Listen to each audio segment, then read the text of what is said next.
Assalamualaikum warahmatullahi wabarakatuh. Perkenalkan, saya Alia Putri Ariyanti dengan NIM 2103411000055, kelas A Program Studi Ilmu Kelautan angkatan 2021. Sebelumnya, yang terhormat Bapak Azhari Wicaksono selaku dosen pengampu mata kuliah sedimentologi. Pada video kali ini, saya akan menjelaskan materi yang telah saya dapatkan pada mata kuliah sedimentologi. Materi yang pertama adalah konsep, pengertian, dan ruang lingkup sedimentologi. Sedimentologi merupakan ilmu yang mempelajari tentang proses pembentukan, transportasi, maupun pengendapan material yang menyatu menjadi sedimen. Sedimentasi terjadi dalam lingkungan daratan ataupun perairan laut. Sedimentasi sendiri merupakan suatu rangkaian proses pengendapan material yang dapat bertransport melalui media air, angin, dan es. Sedimen sendiri adalah hasil dari batuan yang telah mengalami proses pelapukan, yang setelah itu mengalami erosi, kemudian bertransport, dan pada akhirnya mengendap. Pelapukan dipengaruhi oleh beberapa hal, diantaranya bahan pembentukan batuan, kelembapan udara, dan banyaknya vegetasi pada batuan. Sedimentologi berhubungan juga dengan siklus batuan dan siklus hidrologi. Siklus batuan merupakan proses perubahan batuan dari satu bentuk ke bentuk lainnya yang terjadi secara terus-menerus. Proses dari siklus batuan dimulai magma yang mengkristal dan menjadi batuan beku. Selanjutnya, batuan beku akan menjadi sedimen yang dimana batuan tersebut mengalami pelapukan dan terurai menjadi bagian yang lebih kecil. Selanjutnya, materi kedua adalah tentang morfogenesa aktif. Morfogenesis merupakan aspek geomorfologi yang memiliki hubungan dengan perkembangan suatu bentuk lahan. Morfogenesa dapat dibagi menjadi 3 jenis, yaitu yang pertama morfogenesa aktif, yang kedua morfogenesa pasif, dan yang ketiga morfogenesa dinamik. Morfogenesa atau morfostruktur aktif yaitu proses dinamika endogen atau tektonisme, lipatan, dan patahan. Pada morfostruktur aktif dapat berupa kekar pada batuan. Dalam pembentukannya, morfostruktur aktif melibatkan proses endogen seperti kejadian tektonik. Endogen sendiri merupakan energi yang berasal dari dalam bumi. Kejadian tektonik ini dapat berupa peristiwa gempa bumi, gunung meletus, dan tanah longsor. Salah satu contoh studi kasus dari morfogenesa aktif adalah peristiwa tanah longsor yang terjadi di pegunungan dan dapat mempengaruhi kemiringan lereng. Tanah longsor selalu mendominasi morfologi lereng yang mewakili elemen bentuk lahan yang khas.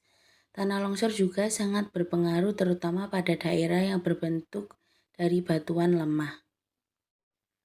Gempa bumi juga merupakan contoh lain dari morfogenesa aktif, yang dimana gempa bumi ini merupakan pergerakan yang terjadi akibat batuan yang menerima dan mengandung tekanan tektonis yang dikirimkan melalui interaksi beberapa lempeng litosfer. Selanjutnya, materi yang ketiga adalah tentang karakteristik sedimen clay. Clay merupakan salah satu jenis sedimen yang memiliki butiran sangat halus dengan ukuran partikel kurang dari 2 atau kurang dari 4 mikrometer. Karena memiliki partikel yang sangat halus, clay sangat sensitif terhadap perubahan lingkungan.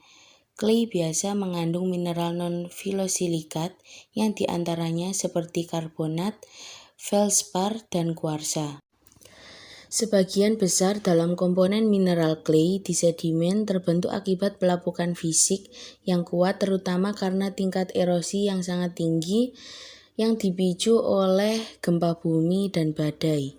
Untuk membentuk endapan clay yang relatif murni dapat melalui proses batuan yang bersentuhan dengan air kemudian dipanaskan oleh magma. Menentukan ukuran partikel kristal suatu mineral clay dapat dilakukan menggunakan derajat kristalinitas. Jika nilai kristalinitas kecil, maka derajat kristalinitasinya lebih tinggi dan begitupun sebaliknya.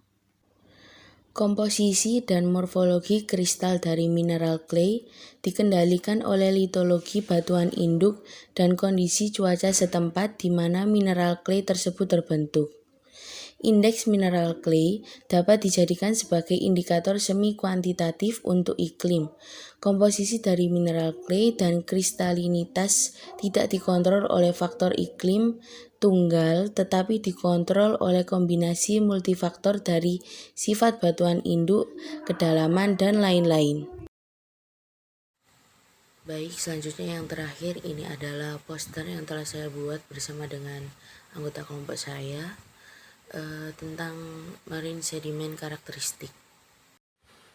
Di sini terdapat 4 jenis marine sediment dengan masing-masing karakteristiknya.